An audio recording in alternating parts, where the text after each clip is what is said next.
भगवान राम के जीवन को लेकर कई रामायण लिखे गए हैं, जिसमें लंका युद्ध को लेकर कई कथाएं मिलती हैं। रामचरितमानस में रावण के भाई विभीषण की बेटी का वर्णन मिलता है, जिसने रावण और लंका के सर्वनाश की भविष्यवाणी युद्ध से पहले ही कर दी थी।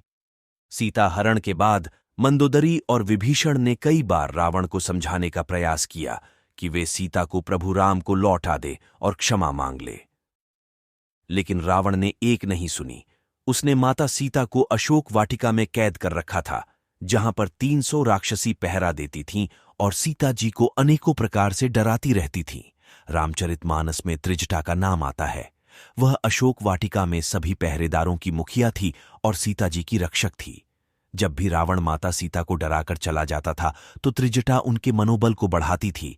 वह सीता जी को विश्वास दिलाती थी कि एक दिन प्रभु श्री राम लंका पर विजय प्राप्त करके आपको यहां से ले जाएंगे। बताया जाता है कि त्रिजटा विभीषण की बेटी थी और उसकी माता का नाम सरमा था। वह राक्षस कुल में जन्म ली थी, लेकिन पिता के समान ही विष्णु भक्त थी। रामायण में उसे कई बार सीता जी को पुत्री कहकर संबोधित करते हुए देखा गया है। रामचरितमानस में त्रिजटा के उस स्वप्न का वर्णन किया गया है जिसमें उसने लंका युद्ध से पूर्व ही रावण के सर्वनाश की भविष्यवाणी कर दी थी। राक्षसी जब सीता जी को डराती हैं और प्रताड़ित करती हैं तो वह अपने एक स्वप्न के बारे में बताती है। वह कहती है कि उसने एक स्वप्न देखा है जिसमें एक वानर पूरी लंका को जला देता है और रावण की राक्षसी सेना को मार डालता है। इतना ही नहीं, रावण गधे पर बैठा है और उसका मुंडन कर दिया गया है और उसके 20 हाथ कटे हुए हैं।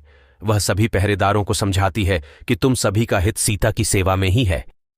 त्रिजटा का स्वप्न उस समय पूरा हो जाता है जब हनुमान जी लंका दहन कर देते हैं।